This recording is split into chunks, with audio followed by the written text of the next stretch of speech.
Nous avons eu la chance de rencontrer des Sansoum, un homme qui s'est mais occupé des cloques, c'est-à-dire qu'il a fait des listes de jazz, comme ici, bien sûr, de Tindelguer. Donc, je vais vous dire que nous avons rencontré ici M. Skurmans. Pour qui m'a ainsi, ça se à vous, M. De Beer, d'Anvers, du Sterkhof Museum, qui m'avait demandé de prendre toutes les inscriptions qui étaient sur les cloches, afin d'y retrouver des cloches en Allemagne, si par hasard les Allemands ne les avaient pas toutes spochées. Donc, c'est déjà 20 qui les perdu, les cloches. Ah oui, c'est en 43. 43, oui. Oui. Et donc, votre vie est prête, tous les noms, toutes les inscriptions qui étaient sur les cloches. À vous, les numéros des cloches, parce que les Allemands avaient donné un numéro spécial pour chaque province. C'était le A1, A5, A8. Pour Liège, c'était A8. Et j'ai pris toutes les cloches qui passaient par l'île Mont-Saint. Et j'en ai vu 561 que j'ai pu prendre. Il y en avait environ 1200 que j'ai vu donc à l'île Mont-Saint.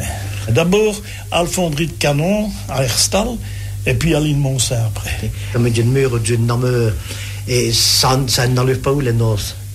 À Corfali, il y en avait à Corfali également, dans l'usine une usine de zinc là-bas à Corfali. Il y en avait des cloques là-bas, vous.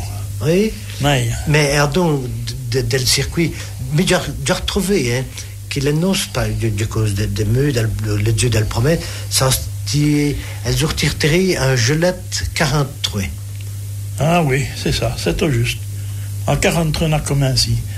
Les ordonnances des Allemands, ça c'était le 18 mars 43. Ils ont fait l'ordonnance pour prendre toutes les cloques. Et puis, ils ont recommencé en fin juillet, si je me souviens bien. Ils ont commencé à enlever toutes les cloches. Fin juillet. Alors, les premières sont installées à Fonderie de Canon, les autres à Corfali, et puis ils ont tout ramené à l'île Mont-Saint. Ça, c'était plus facile pour les mettre sur bateau, pour les envoyer sur l'Allemagne. Mais, vous causez là de Corfali, mais ça me dirait, c'est ton entreprise? C'est une usine pour le zinc. Qu'est-ce que tu fais où, ça? À Corfali, c'est tout près d'Ouy. Ah, c'est tout près d'Ouy. Ah, tout près d'Ouy, oui, c'est une usine de cuivre et zinc. C'est une dépendance de cuivre et zinc. Oui. Donc, c'est déjà dans le long de mousse, là, Ah oui, toujours. Destin que vous avez fait cette liste-là, est-ce qu'il y en a des scènes qu'on passait au bleu, c'est-à-dire qu'on en est répertorié ou qu'on a parvenu à catcher? Ah oui, il y avait à Anguratus les ouvriers qui travaillaient dans le guerre avaient vu un wagon de cloques et ils ont tapé des scories pozzo dans une usine Anguratus. Et là, il y avait 21 cloques qui restaient jusqu'à la fin de la guerre. Il y en avait également ici tout près à la nef. Ils sont allés reprendre les cloches dans le dépôt Solvay à Couillet, je crois. Et à Montigny, il y a aussi des ouvriers de chemin de fer qui ont tapé des cloques dans un fossé avec de la terre pour Dieu, oui. Ah oui. Et après la guerre, on est allé les rechercher. Voilà, 3 exemples qui me viennent comme ça tout de suite. Mais et vous, de vos besoins que vous fiez, est-ce que nous venons de faire un coup de 0 viande ou l'autre, de seul côté? Oh, non, c'est impossible, il y en avait des boches partout. Ah, impossible. Oui. Non, ils étaient là. C'est impossible. J'avais un papier mis pour circuler dans à vous la firme Van Campenhout. Je m'étais inscrit comme dessinateur à la firme Magémont à l'île Mont-Saint. Et à vous, ce papier, je pouvais aller sur le terrain et je n'avais pas l'envie.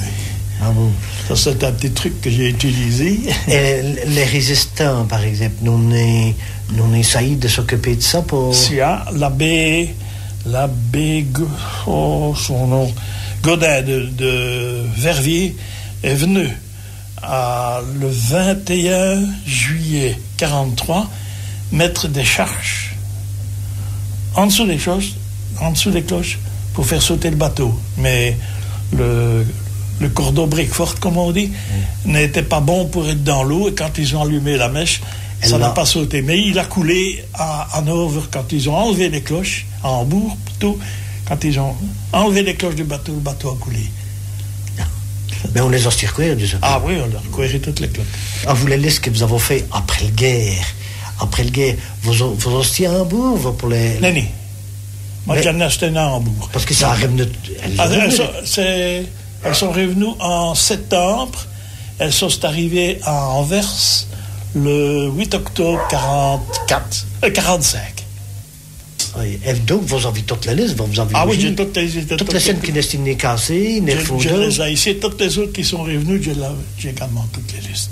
Donc, vous avez eu d'infos au J pour les OJ. Ben, on s'atteint, mais pour les diriger de ce. Ah oui, mais ça, c'est toute une autre affaire. Il y avait 774 cloches qui sont revenues d'Allemagne. De ce combien? Il y en a 4600 qui sont partis. Il n'y a que 700 de oui, il n'y a que 774 qui sont revenus. Et alors, on a dû les trier en Anvers et faire toutes des listes sur les camions belges qu'on a pu avoir, les camions de l'armée. Et on a tapé toutes les cloches sur les camions avec des listes.